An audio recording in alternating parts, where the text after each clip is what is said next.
What? See, you did it again. I forgot to tell you. Sorry. Okay, so you have 7 trucks now. Yes. Okay.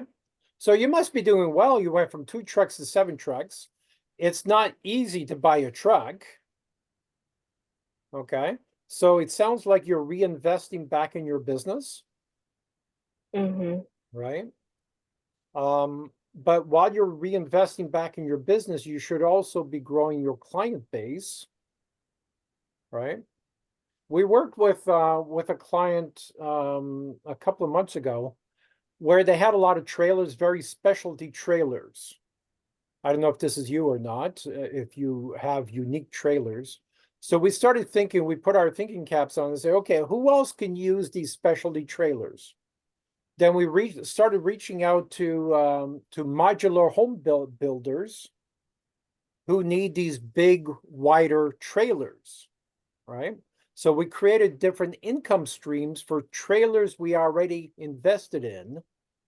So maybe you need to use the same type of strategy. Does that make sense? Yeah. So you're not using social media. No, I'm not.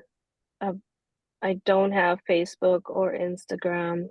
Um, Okay. and I got TikTok just for entertainment, and um, I like it because I find people that I could learn from, like I found you, for example. So that's, you Okay. know, But can we agree? Sorry, people keep dropping out and coming back in. Um,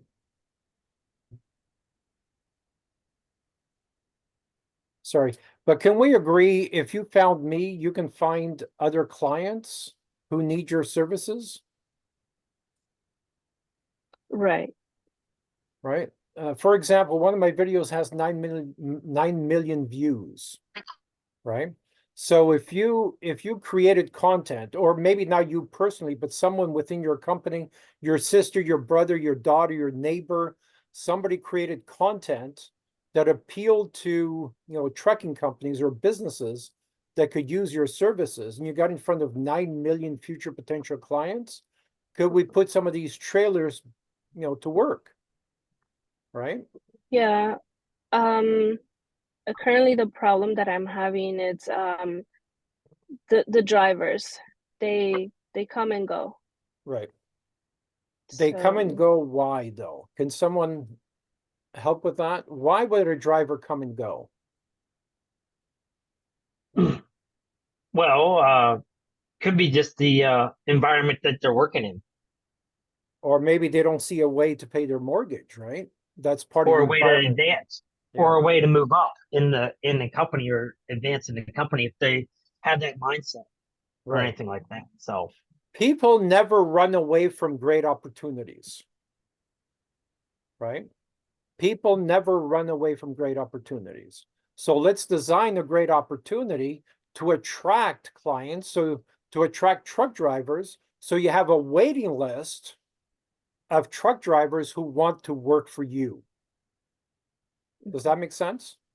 yes. Okay. So I think we need to go a little bit deeper there. I don't want to get too personal, but I'm assuming you've invested quite a bit in this business already if you have 7 trucks. These Right. these things are not cheap, Right. right? And if you were to put each piece of equipment on the calendar, how much is this equipment working at capacity, like 24 hours a day? Because that's capacity. Aside from maintenance, equipment and computers and trucks and trailers don't complain about working 24 hours a day. No, they're not working. I would say 16 to 18 hours a day. Okay. Yeah. Okay. And are you doing any marketing at all? None. None. So you're depending on referral work or word of mouth to grow your business. We have contract, Okay, how long are the with contracts? 5 years. Okay. And is every piece of equipment spoken for? Do you buy equipment to fulfill a contract or vice versa? Uh, yes, that is the reason I bought originally we bought the equipment because of the contract. And so, but we don't have drivers. So basically 3 trucks are sitting right now because we Okay, don't have drivers. that's a lot of revenue being lost if the truck A is just lot. sitting. Hmm. Okay. All right. I mean, I created a post that's talking about the trucking industry. I can Hmm. easily create another post saying, hey, we're looking for drivers, right? But we got to have a reason to say, hey, instead of working for the companies you are currently working, we got to give them a reason to switch and talk to you, right? So why would someone want to leave their current company to work for you, do you think?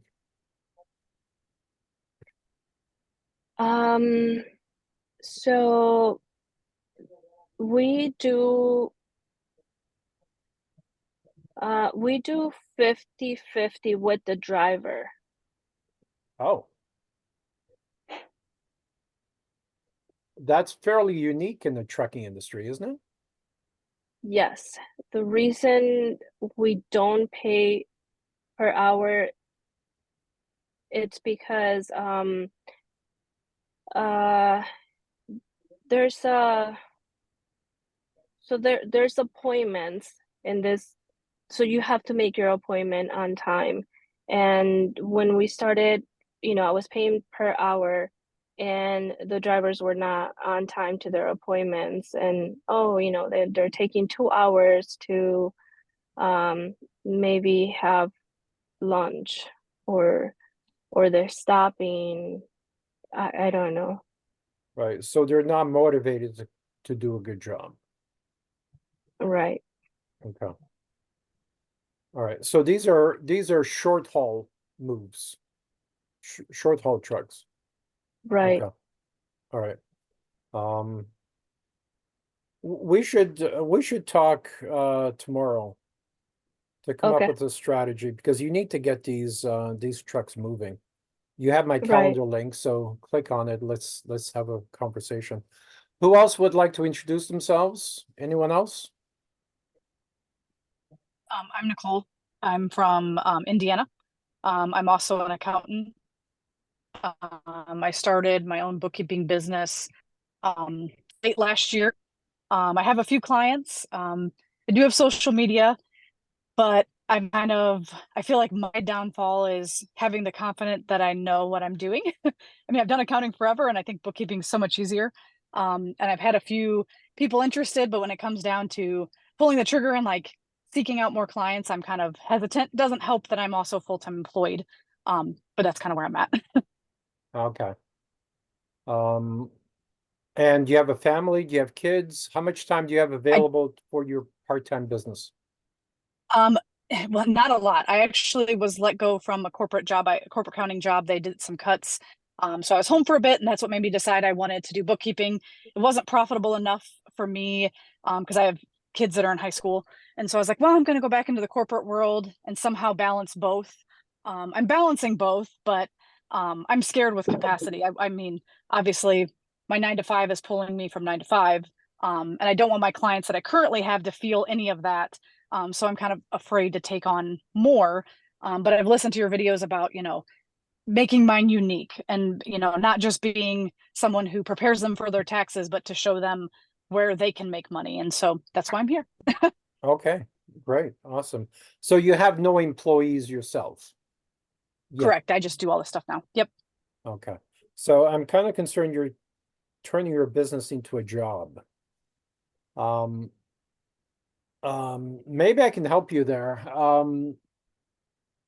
I want to launch a bookkeeping business in March of 2027.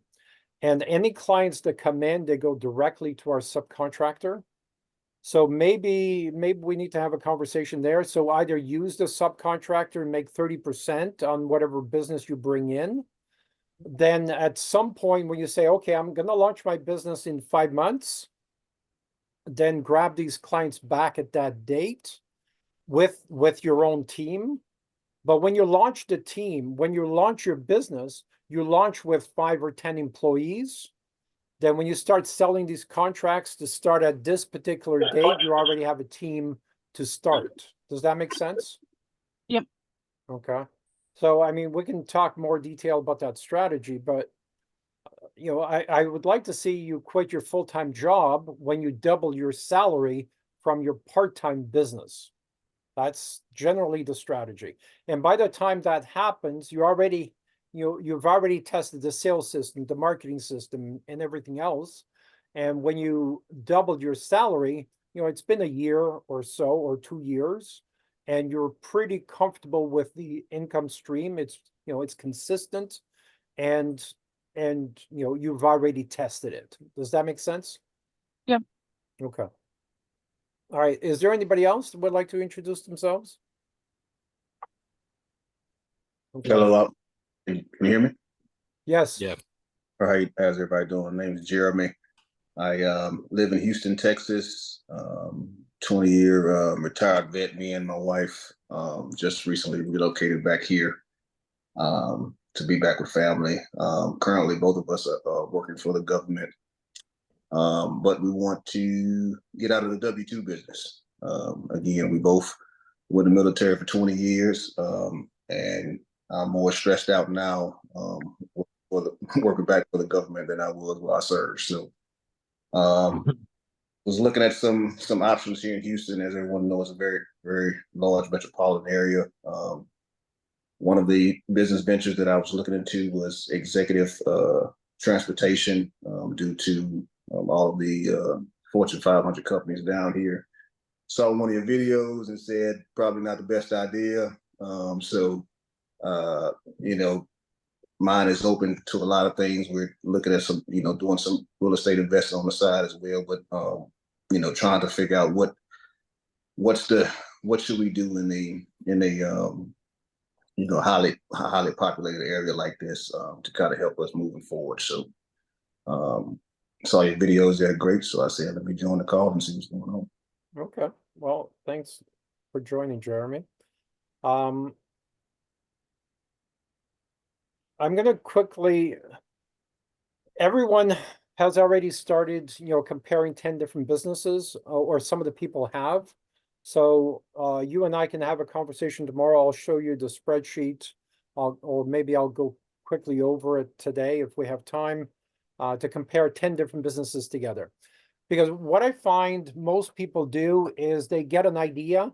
Well, I'm going to start a coffee shop, or I'm going to start a trucking business, or whatever they decide, but they look at that business in a vacuum, and anything in the vacuum looks perfect, right? Then they start going down this road, then they realize, hey, you know, this is not what I thought, but I'm too deep in, it's too late for me to turn back, and they just keep going forward, right? The example that I want to give is I'm trying to help 5 different doctors right now, and the doctors each have, you know, a salary from 700 to 1.2 million. If doctors can realize after 20 years of schooling, saying this is bullshit, this doesn't work for me, I want out, I want to redesign my business. It doesn't matter if I make 1.2 million in salary. I don't have quality of life. I'm not spending time with my family. This is bullshit. I want out, right? So if doctors can do that, I think our average person should have more of that attitude and say, hey, why do I think I only deserve to work in a coffee shop? Or why do I think I only deserve this, right? When we start asking questions and we start comparing 10 different businesses and seeing, okay, what's my quality of life going to be in this business, this business, this business, this business? Can I run this business from my sailboat, my cottage, my vacation home in Europe, right? Then you start demanding more. When you start demanding more, you start asking better questions. When you start asking better questions, you start getting better answers, right? That spreadsheet, you know, I mean, I haven't been on the subway system, but I remember being on the subway at, rush hour and seeing people that are not happy, right? Every rush hour, morning and night, there's miserable people that have miserable jobs that don't ask questions, don't sit down and design their lives, right? At least you guys are thinking about, starting a business. But even then, raise your standards, ask the right questions, and say, hey, what do I deserve? Or what can I build for myself? Dare to dream, and you'll get results. So by comparing 10 different businesses, you're starting to build better dreams, then start building better dreams. I hope that makes sense. And I'll go through the spreadsheet with you either later or tomorrow. So today, does anyone want to tell a joke? Come on. Come on. This is about communication. All right, I got one. Go ahead. I'm ripping this off from the internet. Why did the golfer bring 2 pairs of pants? In case he got a hole in one. Okay. All right. Okay, today we're talking about culture, company culture. Company culture is something that is all encompassing, and it's not like a business blueprint where you have a document, or a policy and procedure manual where you have a document. Company culture is really all encompassing. Every decision you make either affects positively or negatively on your company culture. Everything you do, every word you speak, every word you allow to be spoken by your employees or clients or anyone, either contributes or detracts from company culture. So company culture is everything we do. And company culture, along with the business blueprint and along with branding and differentiation to create an unfair advantage, and branding has a lot to do with how many truck drivers we attract, or how many employees we attract, right? So it's about designing a system, and someone sees the wow factor in your branding and differentiation, or your culture, company culture, and they say, I want to work for that company, right? Then all of a sudden, because of your branding and marketing, people start thinking about, should I move my family for this opportunity, for this company, right? And now you're starting to build that company culture, and that's how you attract great talent.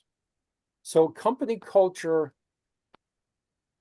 and the other way to attract good employees, the best way to attract great employees, it tends to be a byproduct of branding and differentiation or marketing, right?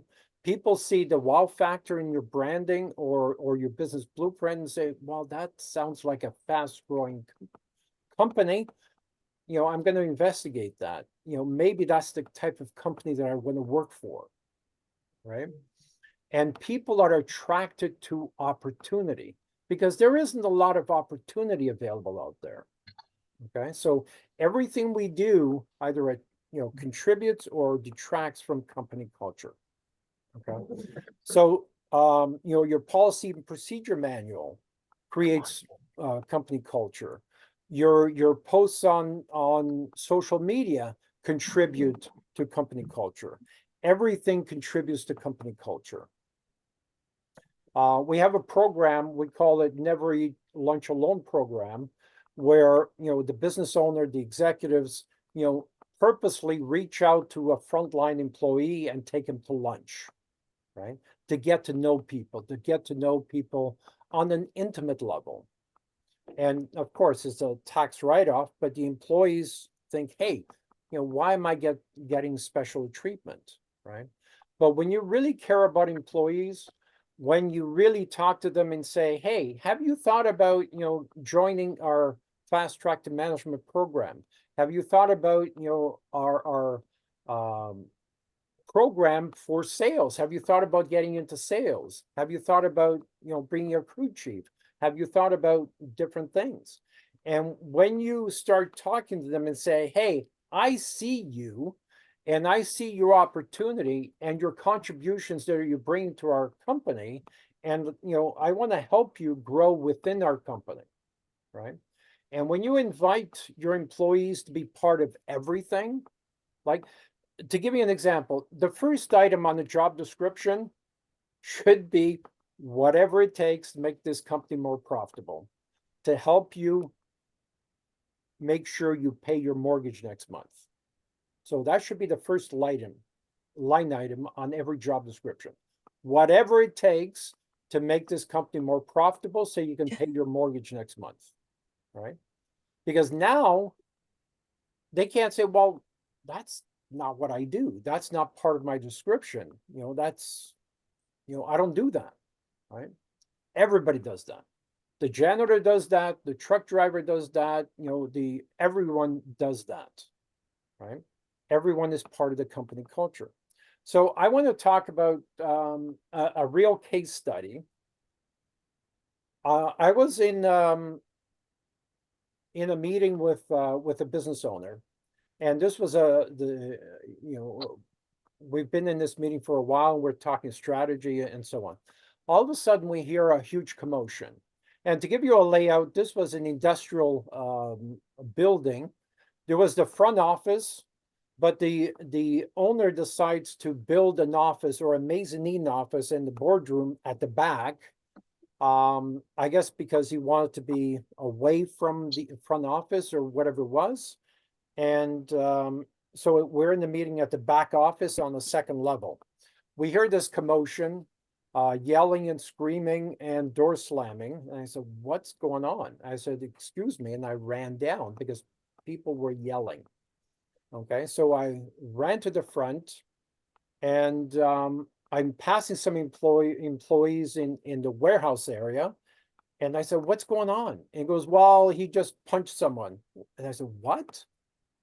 Then I ran into the office, a pregnant lady crying. And what happened was an employee had punched a hole in the drywall behind a young pregnant lady, and she was crying at that point.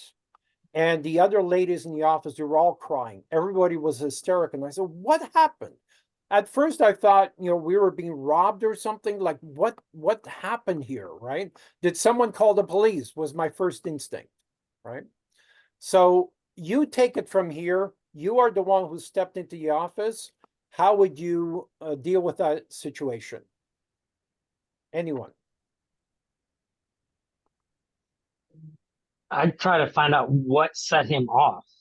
Why did he do it? You know, separate him out away from everyone else and say, sit down. What's going on? Yeah. What happened? You know, what's your side? Plus, then go back and say, look, I'm also going to go talk to everyone else, just to make sure your story More is the same. detail. This is the More- second time he's done it. Okay. And he just got in his truck and he took off. He just got in his company truck and took off. What do you do? Ooh. Call him. Maybe. Okay. Is there GPS tracking on that truck so I can follow where he is? No. No. No. Okay. I'm trying. Okay. But I think- I would definitely reach out to him. Okay. Anyone else? First thing I'm sorry. No, Go ahead. Jump in. First thing I would do is check on the pregnant individual, and try to manage that situation first, because I can always get back to him. That way it lets it know that's my concern on my people first, in regards to that. And then that way they know that I have their best interest at heart, and then at that point handle him, you know, administratively, however I need to handle him. Okay. So Is calling the cops an option? I think like calling like a lockdown so that, you know, if he comes back, is that like, I think the people that was that my make first instinct, by the way. I thought of just like, obviously talking to them, but first locking down just so that he doesn't come back hostile and make any more moves. That's my first thought. Okay.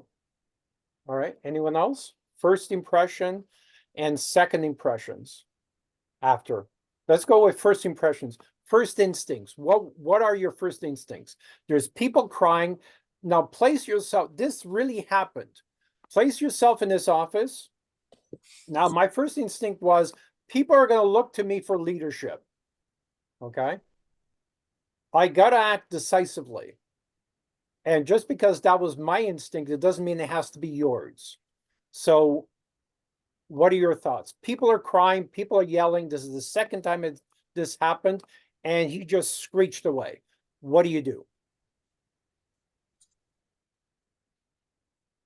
I would at least take care of, like JT said, take care of those that are there right now, because then they at least know that you're caring about them, and he's not on site anymore. So he's not your He's no immediate, longer a threat. Yes. he's no longer a threat. So yes, so you can go and have someone else go lock the doors and take care of those that are there. Make sure no one has been physically hurt or needs any physical, do we got to go take someone to the hospital? Do we got to take someone here or there?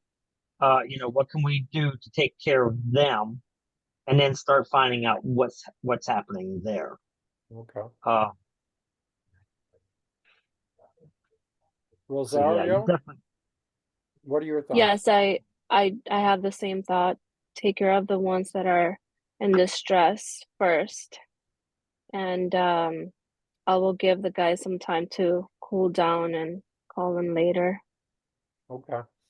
So I went into investigation mode, and I found out the reason why he was upset. This was the second time that, first of all, he had slammed doors before. He had been, kind of violent towards equipment, but never towards a person. He never punched a hole in the drywall before. This was a new level, but he had, swung doors hard enough that they almost fell off the frame. Mind you, these are hollow doors. They're, cheap doors. It doesn't take much to do that, but he did express dissatisfaction before, and in investigating it further, the reason why he got really upset was that he was waiting for a special order. This is an HVAC company. He was waiting for a special order furnace that was out of stock on the regular supplier. There was a backup supplier for that particular piece of equipment. The warehouse manager, the first purchasing manager, neglected to order from the second supplier, and now his day was ruined. The other thing that we should know is this particular gentleman is the highest producer in the company, 40 employees. He installs about 3 furnaces per day, when everyone else, the next more efficient person, installs maybe 1 furnace every 2 days. So he installs 3 furnaces per day. The next best employee installs 1 furnace every 2 days. Okay, so he is a high energy person. Builders love him because he doesn't make mistakes. And the reason why I'm emphasizing this, because I posted this question on one of the Facebook groups, which received 800 comments. And back then, a couple of years ago, 800 comments was outrageous. Now I get 5,000 comments, but 800 back then was enormous. And everybody was saying, there's a huge liability issue here. You're going to be sued by your employees. You cannot let this guy come back. 99% of the comments were, you have to fire this guy, or else your employees will not have respect for you. Okay. So there was a lot of pressure to eliminate the liability side of things. What else do I need to say? Does that change your mind at all? What would you do now that you know that information? What would be your second step? Now that you found everybody's okay, people stop sobbing, what do you do now? let him have a couple days paid. So he comes back. Okay. So you're thinking like a true businessman now, because 3 furnaces a day, you're seeing your bottom line, right? Yeah. Okay. But also keep in mind what this does to company culture, right? He is your highest producer, but he is abusive.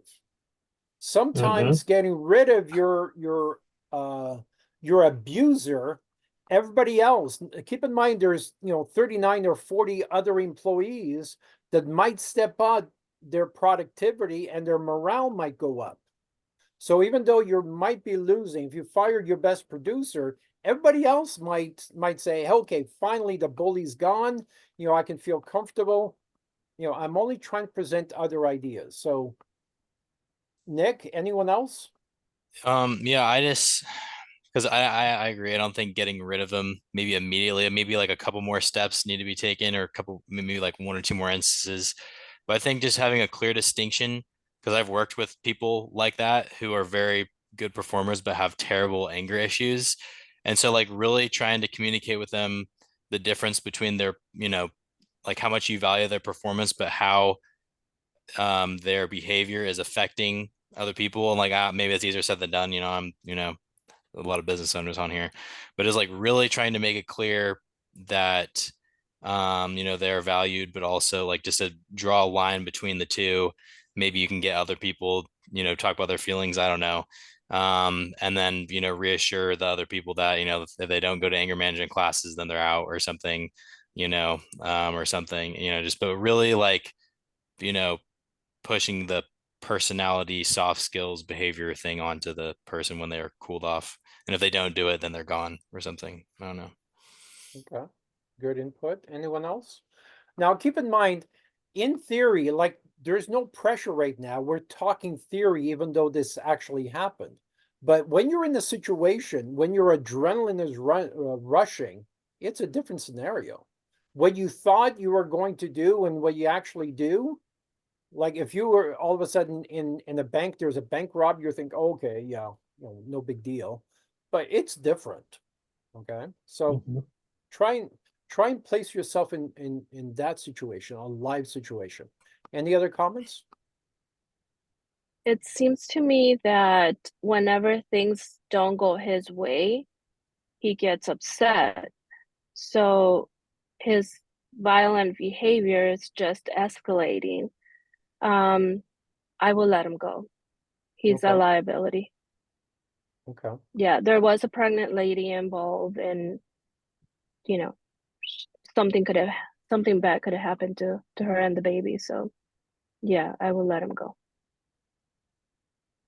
Well, anyone else? Yeah, I I would. think I would have, oh, sorry, go ahead. Go ahead, Coach. I think I would have termed him as well. I think the biggest downfall I notice is that this is the second incident. In my job now, I really think you see it and you call it out. And I think the first action, he should have had a performance improvement program set in place after his first incident, and let him know that this is not tolerated. Now he's done number 2. Doesn't matter how much he performs. I think a bad apple sitting in another fruit bowl is just going to bleed to the others, and I think he needs to be gone. Okay, that's pretty decisive. Okay, anyone else? Yeah, And by the way, there's no right or wrong answers. I mean, this is your company. How would you deal with it? This is your company.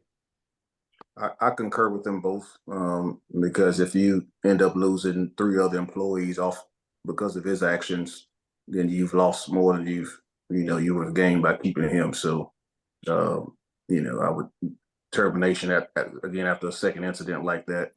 Like I said, the liability piece and whatever actions that they may bring on the back end of that, it won't be worth keeping them around. Okay.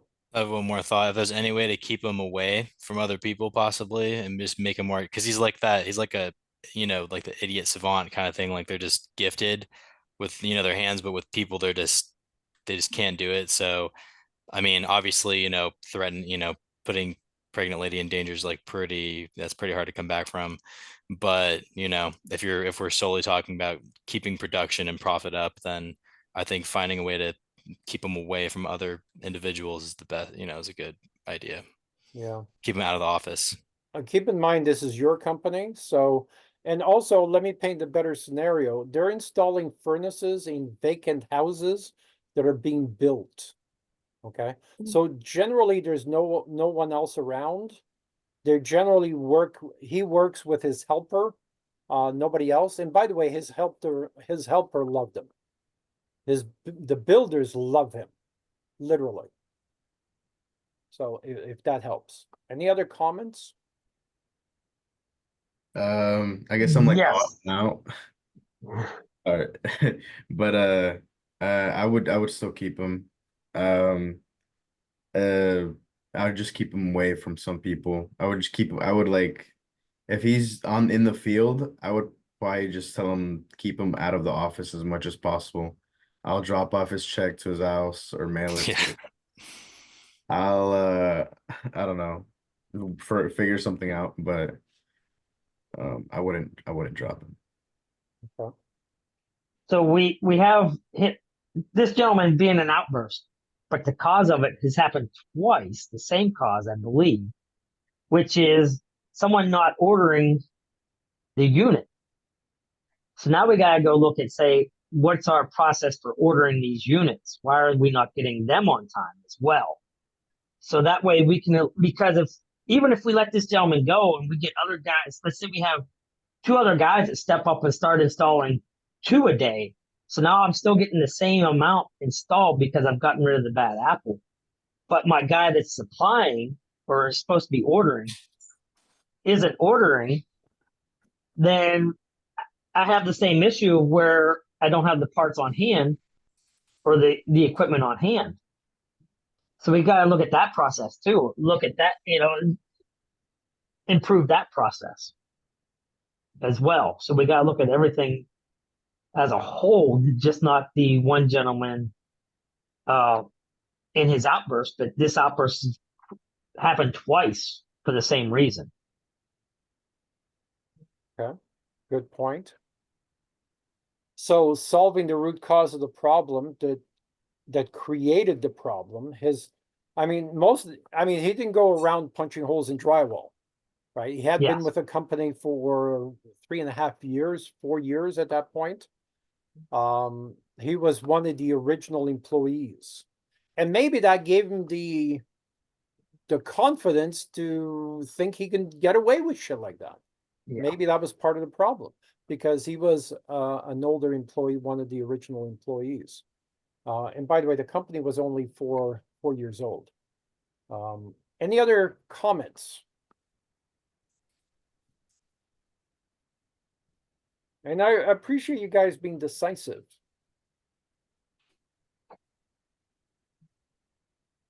Yeah, I don't know.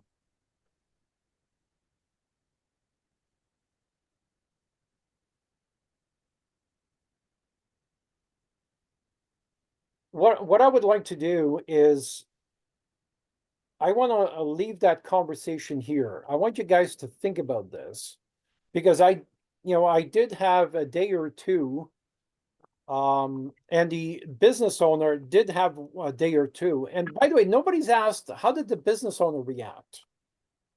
Right? And by the way, the pregnant lady was his wife. Okay. Does that factor at all? Yeah. Okay. No, so the pregnant lady is your wife, Nick. Would that change your mindset at all? In the moment, I might be like, you're fired, but then, obviously the business is huge. So I don't know. I don't know if I can answer that at the moment, to be honest. Okay. So, Okay. Anyone else? If the lady was your wife? Yeah, at 180, he'd probably be. yeah. Oh yeah, so Arturo would change his mind. Look at that. It was my wife, yeah. Look at that. Wow. Maybe I shouldn't have neglected that important point. I want you guys to sleep on this because I did get an opportunity to sleep on this, and so did the owner. And would it help you to say that the owner was cool? calm and collected, which pissed the hell out of me.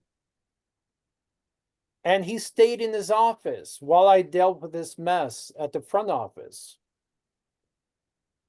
So what did he know that I didn't know? And He already was, knew who it was.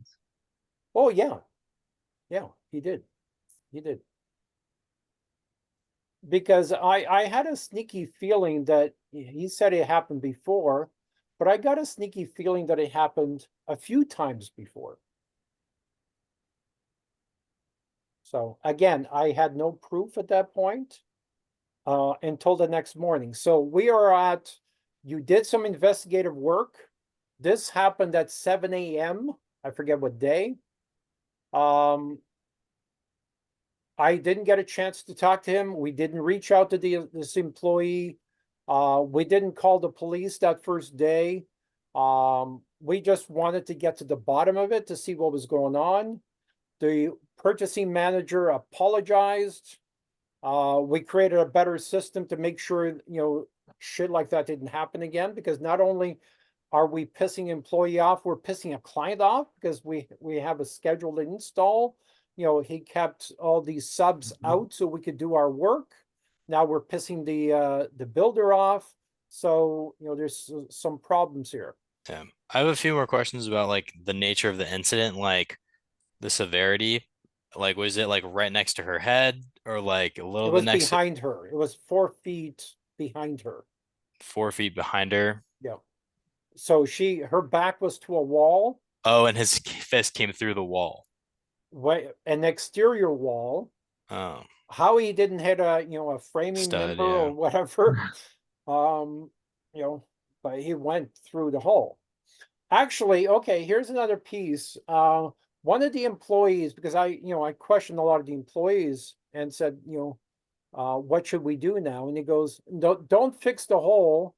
Go out and buy a frame with glass and put it over the hole. Don't hide it, emphasize it. And I love that idea. Okay, so the hole was emphasized with a frame. So we're going to leave the conversation here. I want you guys to think about this, make some notes, think about, this is your business. Think about, you're doing $5 million. Okay. $5 million. This particular gentleman represents a big part of that $5 million in terms of profit. Sorry, $5 million in revenue. And he represents a big part of it. So I want to see if your mind changes. Okay. And what would be your course of action after you have slept on it? So tomorrow, I don't want to wait until next week. So tomorrow, make some notes. This is how I feel about this. This is what I would do. Jot down some notes. So when we talk again on Wednesday, you can tell me how you felt tomorrow, or 12 hours later, or 8 hours later. Okay, is that fair? I want you to treat this as a real event that just happened to you and your business. Any questions, comments, concerns? How many employees is in the company? 40 employees, 40 plus employees.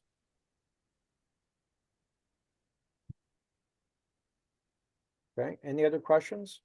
And the purchasing manager had been there for quite a while. So it was a slip. So, and it happens, right? It happens. And so just to clarify, so wife's here, here's a wall, he's over here, he hits through it. How close was she to the wall? You know what I'm saying? Because like he was not trying to hit her. yeah, because It to was- me it seems like, Just right next to her head. if she was just in the room, and he just did this while she's in the room, Yep. So it doesn't seem like there was any threat of violence or at all towards her, He was upset with her because she's the one who hands out assignments. And the assignment she told him he had for today, all of a sudden she says, I have no assignment for you because I don't have a furnace for you, right? and he got frustrated and punched the wall behind her. It had nothing to do with, threatening her or anything like that. Okay, he was not, he didn't, try to swing at her and she ducked or anything. That's not the case. He just turned around and punched the wall to show his frustration. Okay, any other questions?